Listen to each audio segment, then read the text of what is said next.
In this video, I'm going to talk about whether you should be running Facebook ads or Google ads. Should you be running both, one or the other? How should it work for your brand? So we're going to compare Facebook versus Google. This is a question I get all the time. Should I be running Facebook ads? Should I focus on just one platform? Or should I go across the board and market on Google as well? Or maybe I should just avoid Facebook altogether and do TikTok and Google. What should I do? So we're going to answer that question in this video today. Now, like I said, this is a question I get all the time when I'm speaking with potential clients or brands that are looking to work with us as an agency. My name is Jack, and I do run a marketing agency that specializes in paid advertising campaigns and generating revenue for our clients. Now, if you're interested in having a conversation about how we can help scale your brand, there's a link in the description where you can book a call with me directly, and we can hop on and see if what we offer is the right fit for you.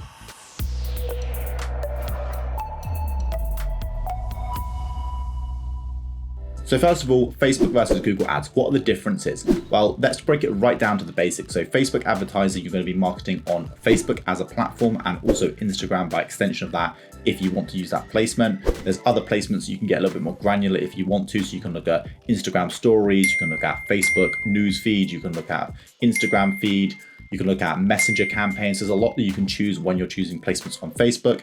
As a rule of thumb, we typically do automatic placements, or what is now called Advantage Plus placements. What this essentially means is that Facebook is going to determine where to show the ads contextually based on where they think they can get a conversion and meet your objective.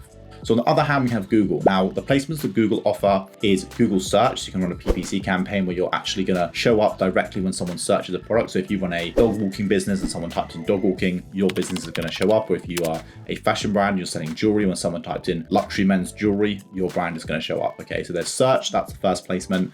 The second one is going to be YouTube. Now, we leverage YouTube campaigns a lot for our clients. It's a great avenue to acquire new customers. And that basically means when you go and you search on YouTube, when you're watching a video, before that video plays, there's typically an advert.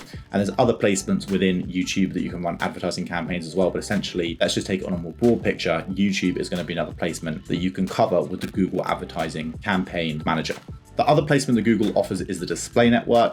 So this basically means you can get your ads on other apps and sites that are outside of the typical Google placements. So they're not search, they're not YouTube, but they do offer the ability to put your content and your advertisements on other apps and sites that Google has access to in terms of being able to place those advertisements. There's also Gmail, where you can run campaigns in a few different ways. So again, these are different placements you can leverage through Google. The main ones are going to be search and are going to be YouTube. They're the main ones that we personally use for our clients. There's display retargeting again, which works quite well. And of course, there's shopping campaigns, which go kind of hand in hand with search, in the sense that when someone is searching up a product, you have that first bar at the top that kind of typically has products and images there where you can click and go straight to the site.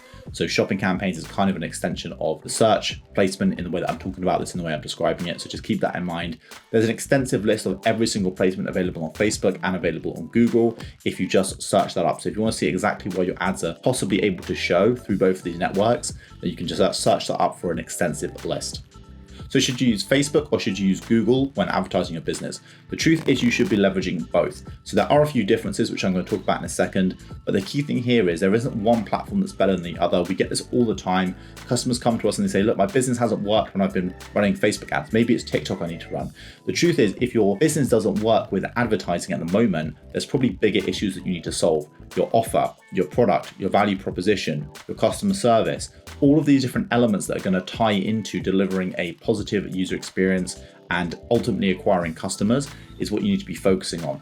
So those key things I just mentioned, things like the offer, things like the product market fit, who you're going after, the positioning of your brand, the trust, the authority that you're presenting, these things are what is going to ultimately enable you to use paid media to acquire customers profitably. And if it's not working, it's typically not going to be a case of just switching to another platform.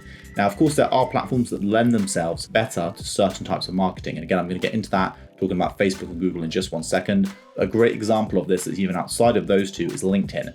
So for certain B2B campaigns, what we are going to do is market on LinkedIn primarily for our clients, because we can get very targeted, and also the quality is typically quite high when we're leveraging LinkedIn advertising. So there are platforms which work better for certain objectives. However, overall, what we want to try and do is use, in the case of Facebook and Google, we want to try and leverage both of them for our clients. And typically, if something's not working, it is not necessarily a case of just switching platform to see better results. Okay, Okay, so let's talk about the key differences between Facebook and Google Ads. So with Facebook ads, we can proactively get your campaign in front of someone who is potentially looking for what your service or product does, okay? So that does not necessarily mean that they've searched it up. It doesn't mean that they are looking for it. They're not necessarily in market for it straight away, but they do match the criteria that we're putting in terms of the targeting. So they're a potential customer. They don't necessarily know about your brand. They might not even know about the specific solution that you offer. So it means you can get in front of people proactively without them searching things. This is very similar to YouTube. YouTube is the same type of placement in the sense that we can get in front of people without them necessarily having to have searched for that specific product. When we switch over to PPC and we start looking at Google search as a specific placement, this is going to be a direct result of someone actually Googling something. So when you go and you search something up, that search intent has to be there already. And this is where we can sometimes see a better result leveraging Facebook advertising versus Google search campaigns. And the reason why is that if your brand or what your product offers doesn't have the right search intent at the moment, i.e. there's not enough people actually searching for that product or that service, so the keywords have a very low search volume per month, that can make them, one, very expensive if there's a lot of people bidding on them.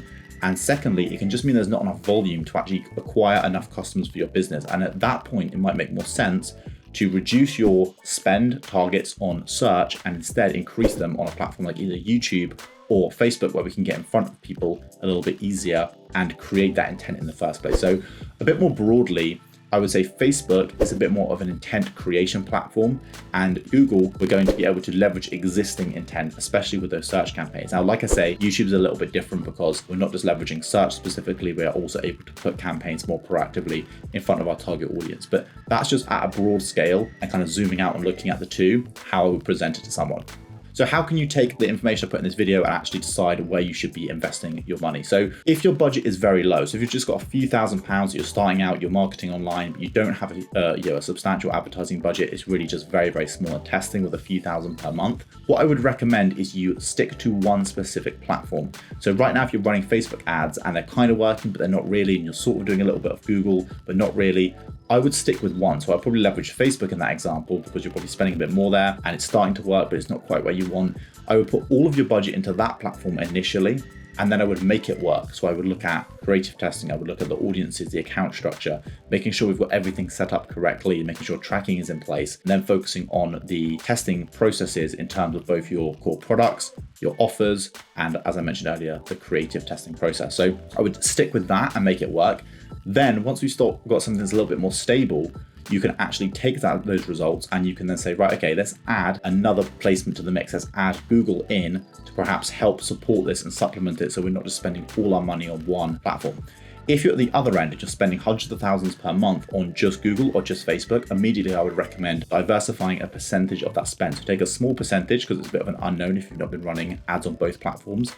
Switch to the other one with that small percentage of your budget. Start testing, getting data, seeing what works. Once you have that formula, scale it up because you don't want to be vulnerable. And if you're just advertising on one platform, and that is the source of 100% of your revenue, or like 80 to 90% of your revenue even in any given month, you're at a huge risk if your ad account gets blocked for some unknown reason, or if Facebook just changes the way it works and there's some sort of issue with your account, a billing problem. It doesn't matter what it is, but there could be a whole host of issues with any one of these platforms at any one time. And if your business and your revenue and your payroll depends on one platform, you're going to be in a little bit of a problem if something happens. So I would recommend diversifying your paid media mix as a little bit of a insurance policy, as well as just being able to take more market share and acquire more customers at scale. So I hope the information in this video has been helpful. Now you might be looking for someone to say, look, just run ads on Facebook or run ads on TikTok or do this LinkedIn strategy. But the truth is what you need to focus on are the core marketing efforts that you can do to improve your campaign performance, and then look to leverage all of these platforms in a paid media mix that is going to improve your overall results. And there are platforms where you're going to want to be spending more. When you're getting better results, spend more through that platform. It doesn't have to be even, but you can and should be able to leverage all of these platforms to some extent to acquire new customers and to grow your business. So I hope this video really helps. Drop any comments below, I'll answer them. Like I said, there's a link in the description to book a call directly with me. We can go through your advertising process at the moment and discuss if what we offer as a company, as a marketing agency, is a right fit for your brand to help you grow. Thanks again. Please like and subscribe to this video. It helps me out a ton, and I'll see you in the next one. Thanks.